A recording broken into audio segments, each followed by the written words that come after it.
You are listening to a recording from the 2021 PM&R Scholars Virtual Residency Fair. We would like to take a moment to thank the residency programs who have taken the time to present at our fair this year. This year's PM&R Scholars Virtual Residency Fair is supported by PM&R Recap, the best resource for your physiatry clinical preparation, audition rotations, board preparation, and beyond. PM&R Recap offers 35 hours of review videos, hundreds of review questions, and even oral board cases. Head to pmnrrecap.com to learn more.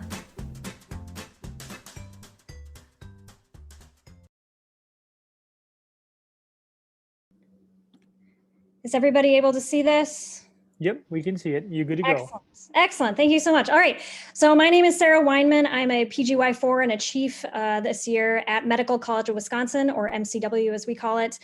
With me tonight, I have our program director, Dr. Karen Goodfriend, and I also have my co-chief, Juliana Rotuno, and they'll be helping answer questions in the chat while I go through some highlights about our program. So about us, we are a pretty average size program. We have 18 residents total, about 6 per class. We start at PGY 2 year, so we're an advanced program. We do have a prelim year through internal medicine, and there is a TY program in Milwaukee as well, if you want to just stay in one place for all of your training. We have residents from all over the US, mostly in the Midwest, but we also get some from East Coast, West Coast, and the South as well. This is a picture of us. We were at AAP a couple years ago, making fun of one of our attendings and how they golfed. We were at Topgolf. Other program leadership. So like I was saying, Dr. Karen Goodfriend, she's our program director. She was associate program director for quite some time before she stepped into this new role. We also have Drs. Nick Ketchum and Tom Katsonis. Sue Abrams is our program manager. She makes sure we get all our papers in on time, makes sure we all have Zoom links to our lectures. And then Dr. Diane Braza, she is the department chair of PM&R here at MCW and is a very delightful person to chat with. We have 3 main clinical sites that we have our training. So there's Froedtert Hospital, it's a level 1 trauma center.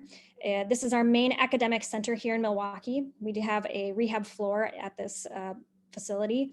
We also work at Children's of Wisconsin, which is also associated with MCW. It's on the same campus, and this is where we have our pediatrics rotations.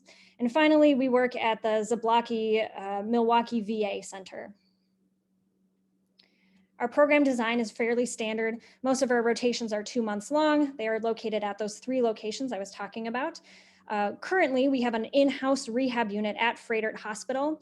It's 26 beds, but we are soon transitioning to a standalone rehab hospital just less than a mile away. It's going to have up to 50 beds that we will be able to accommodate some of our rehab patients here at Wisconsin. So that's a big change that's coming to us soon. Froedtert inpatient months are grouped by diagnosis. So we have 2 months of spinal cord, 2 months of TBI stroke, and 2 months of general rehab where you get medically complex patients and a lot of our amputees.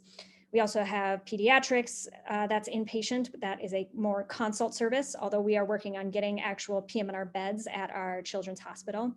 We also have a unique VA spinal cord unit where we are a kind of spinal cord hub where we do, it's a larger facility, 38 beds, and we can take care of a lot of our veterans there. And then we have our VA inpatient unit, which is kind of everything that's not spinal cord. We also have consult months, we have outpatient months, 4 elective months, but between PGY 3 and 4 years. We have 4 months of EMG, 2 as a 3 and 2 as a 4. And we have a lot of spinal cord injury medicine in our department as well.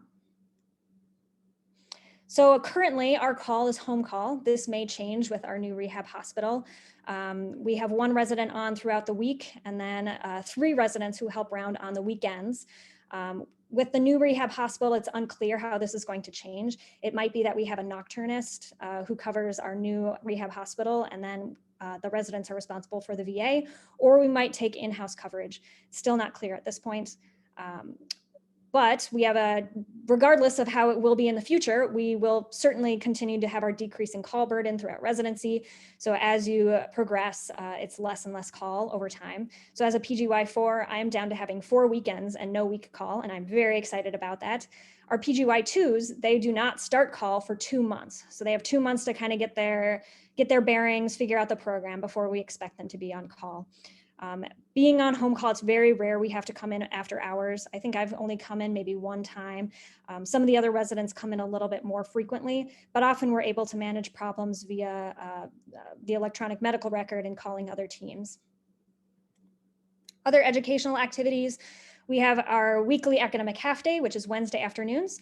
This is, it was revamped within this last year. It used to be a 3-year cycle. Now we have a 1-year cycle where each month we focus on a different topic, such as spinal cord injury, stroke TBI, sports, geriatrics, rheumatology, MSK, pretty much all the standard rehab topics we focus on. And we decided to pare it down to a 1-year program just to really focus in on those high yield board information. We also are incorporating workshop Wednesdays. These were something dreamed up a couple of years ago, and unfortunately COVID kind of made it difficult to have all 18 residents in the same room, but we're restarting them this winter, where we will have an entire day on Wednesdays, about once a month, to focus in on certain topics such as ultrasound, or on one of the ones we have coming up is spasticity, and to really focus on some of those more hands-on activities. We also have our year-long anatomy and physical exam course for our 2s. And kind of parallel to that, at the same time, we have our EMG didactics for PGY 3s and 4s. And we have 6 months of hands-on ultrasound practice for our 3s and 4s as well. We have board review monthly, journal club monthly, neuroscience case conferences that we present at, and morbidity and mortality conferences. Here's some of us doing some learning. So you can see 2 of our associate program directors over here teaching EMG in person. This was in the middle. This is our most recent journal club at one of our attendings houses. So 1 resident or 2 residents each month will present. And at this particular attendings house, the presenter is determined by a game of Jenga, and then they have to wear the cheese hat when they are presenting. And it's always a really good time. You can see here also some of our residents doing some hands-on learning of physical exam course, learning the knee exam. We have a lot of models. We do a lot with spasticity and cervical dystonia, Botox. So we have Dr. McGuire here teaching some of our residents about anatomy, and then of course in-person ultrasound as well. We have a few fellowships here at MCW. Pain management, spinal cord injury, and sports medicine are all ACGME accredited. We also have a very unique fellowship that focuses more on comprehensive neuro rehab and spasticity management. This is non-ACGME accredited, but it is a very robust program that many of our residents end up deciding to go into for a little bit more focus on Botox or botulinum toxin, using ultrasound, doing pump management for baclofen pump management. A lot of our graduates go on to fellowships. This last year, our graduates were very successful in the match. So we had three residents match into sports fellowships. One at University of Washington in Seattle, another is going out to New York, and another is joining him in the East Coast out at University of Maryland. And then we have 3 residents who decided to stick around for a while longer. We've got someone going into pain, another who is doing our spasticity fellowship, and then as well as our spinal cord injury fellowship. As you can see, our residents, it used to be more would go into practice, but within the last few years, it's heavily leaned towards people going into fellowships after graduation. We also have longitudinal tracks where if you have a particular interest either in research or medical education, these tracks allow PGY 3s and 4s to have dedicated 1 half day a week to their particular projects they're interested in. And with research, there's also additional funding. With the medical education track, there's opportunities to go and do some presenting as well. So Milwaukee, this is a lovely city. I just moved here when I started residency about 2 years ago. It's a kind of a medium-sized metropolitan area, but it's the largest city in Wisconsin, and it's right on the beautiful Lake Michigan. We're next to a few other major metropolitan areas such as Chicago, Madison, and Green Bay. The lakefront is a gorgeous place to live. A lot of people like to live downtown where they can look out over Lake Michigan. We have some beautiful beaches. I've been to a few of them, and it's really fun to be there in the summer when we do have some warm months. Because we live in the Midwest, we have 4 seasons here. The summers can get hot and muggy. Right now it's a beautiful 70 degrees outside and not too bad. It can get up into the 90s, which makes getting on the water really fun. We also have beautiful falls, really gorgeous springs, and then our winters, they can get quite cold here on the lake, but people have a lot of time doing winter sports activities as well, such as skiing. In the summertime, Milwaukee, folks who live here in Milwaukee like to take advantage of our beautiful city, and there are so many festivals. But the one we're probably most famous for is Summerfest. It's a big music festival, but we really have a large variety. We also have our Wisconsin State Fair, which is very popular. If you are somebody who's into sports, we have a lot of great sports teams. Our Milwaukee Bucks are in the NBA Finals, which is very exciting. Everyone around here is very excited about it. We have our Brewers, and the Packers are nearby. We also have hockey and soccer. And other activities that residents like to do, we like to have fun. We're a very close-knit community, and we do things like fantasy football league, tournament brackets. We have a softball league that one of our PGY3s is currently setting up. We have a yearly Brewers game where the entire staff on our rehab unit goes to the Brewers. We go with the nursing and therapists. This year it's happening in August. It's a great opportunity for everyone to get to know each other. A lot of our residents are very active and will participate in races. We have a holiday party in our department, and we will be restarting our third Thursdays soon, where once a month our department gets together to just go out and do something fun. Other things about our program. So we are lucky enough to have Dr. Lee within our VA spinal cord unit as our medical director. He is also the medical director for the National Veterans Wheelchair Games. And every year he will take a handful of residents to go and help out at these wheelchair games, wherever they might be held that year. I think this year they're in San Diego. Don't quote me on that. I know some of my fellow residents are going this year. So other things that we like to do, we work hard, but we also play hard. So here on the left, you can see a lot of our residents at the wheelchair games. Down on the lower left, these are a couple of our residents at our VA spinal cord unit shooting some hoops on their downtime. This is me and my co-chief, Juliana, when we went to Orlando for AAP a couple years ago, taking a break from the conference. And here's some of our residents learning some Tai Chi during lecture. We also have a yearly resident retreat. Unfortunately, we weren't able to do a lot this year, but we will plan on doing something this upcoming year in October, probably something outside just to be safe. When I was a PGY2, the department paid for all of us to go to Six Flags and have a day to get to know each other and just spend time together as a residency program. Other previous classes have done things like rock climbing or kayaking and various activities like that. We also have mentorship groups. So if you look here in the upper left corner, every PGY 2, 3, and 4 is matched with a faculty mentor. And these groups meet quarterly to talk about academic things, talk about life, talk about careers, and also just to go out and have fun. So this is our group, one of our groups who went out this spring and went to a Brewers game. The residents, like I was saying, we're a very close-knit group. We like to spend a lot of time together. So this middle picture here is my class when we were PGY2s, having fun at a lake house. There's a lot of water around here in Wisconsin, and people really like their cabins and cottages in the summertime. There's a lot of breweries here in Milwaukee. So here's some of our PGY2s going out for some drinks. And then here you can see, this is one of our third Thursdays that I was talking about earlier, a bunch of faculty and residents going to a Brewers game there.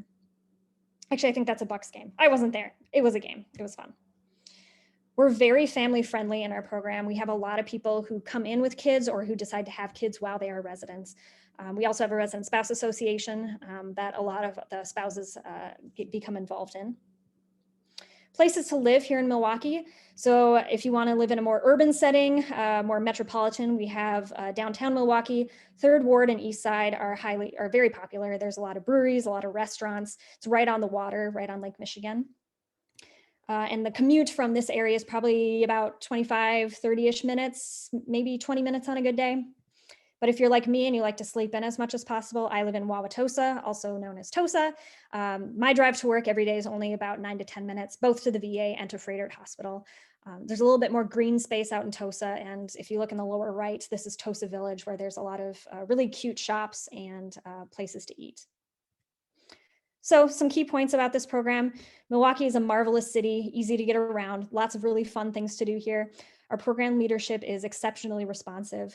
When people a couple of years ago wanted to revamp our lecture series, we were able to do it very easily. Our chiefs at the time put in a lot of work to make it happen. We have exceptional training, both inpatient and outpatient, especially in spasticity and neuro rehab, EMG, and spinal cord. But we also have amazing sports training as well. As you can see, a lot of our residents end up going to very competitive sports programs. And I would just say that the reason I was drawn to this program is that it really felt like a family and it really felt like a community. And as someone coming from out of state, I really was hoping to find a community I could kind of dig into and get to know everybody. And I cannot imagine a more welcoming group of people to join. So with that, if you have any questions, don't hesitate to reach out. These are our emails, both for myself and for my co-chief, Juliana. Sue Abrams, again, who is our program manager, she's also available via email if you have any questions. We asked the folks here to also post our slide set online, as well as some other links. There's a virtual video tour link that we provided that if you want to take a closer look at our facilities, it gives a tour as well. So, all right. Oh, that's perfect timing. You have 4 minutes and 57 seconds. Very good. So we have some questions here coming up on the chat box. If you can read those and feel free to answer as you wish, and I'll let you know when you have 2 minutes. Very good. All right. I don't know if it's just me. I'm not seeing any questions yet. Aha. Here we go.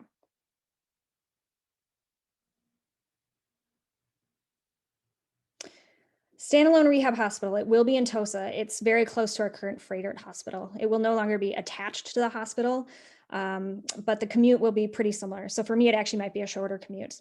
And yes, go Bucks. Thank you.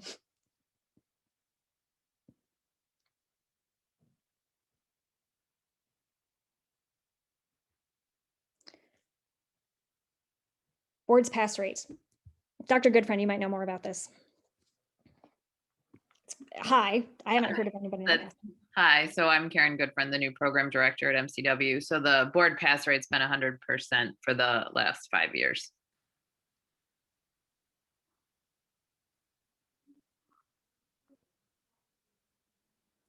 In terms of OMT, I don't think anybody would be against people using it. I haven't seen a lot of people using OMT in our program.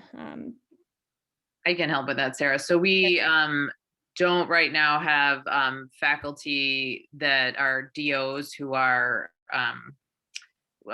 interested or who are supervising residents who want to do OMT. So that is just kind of the way our faculty is made up. We're definitely welcoming to DOs. We have a high percentage, that come through. It is, but we do not have any practicing DOs right now to supervise OMT. And I can actually take the next one too, because I work at Children's Hospital. So right now, we should know actually by the end of this month, if we're going to have some inpatient pediatric rehab beds. Things are looking very good. My fingers are crossed. Our ask is for 4 inpatient rehab beds, which for peds is a reasonable size. So hopefully we should know more by the end of the month.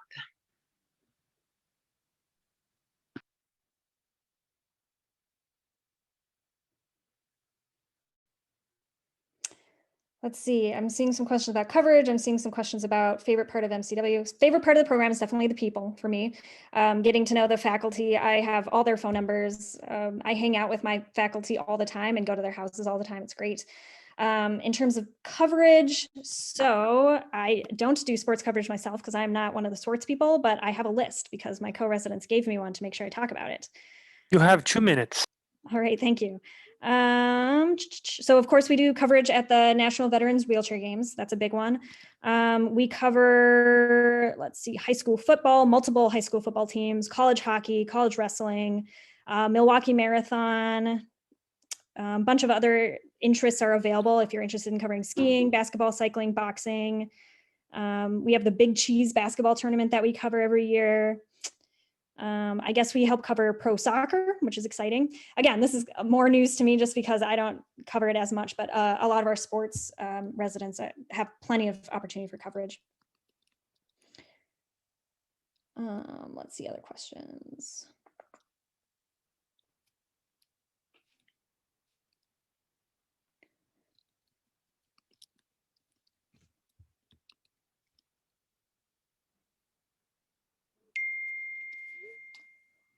Yeah, let's see. So moving to a standalone facility, So we're moving from 26 beds to 50 beds. So there will definitely be an increase in the amount of patients that we will be able to see and cover. I think the type of patients we see is probably not going to change too much. We'll see all the usual PM&R diagnoses such as spinal cord, TBI, stroke, amputee, medically complex. We oftentimes have some, pulmonary rehab with the new COVID patient population coming up. Hem-onc patients, cancer rehab. Should be pretty And the plan is to kind of do it in 2 steps. So initially it's not going to be 50 patients right off the bat. So I think it'll be a pretty even transition across. And then as everybody kind of gets settled, they'll open up additional beds. So it won't be 50 beds all of a sudden at once.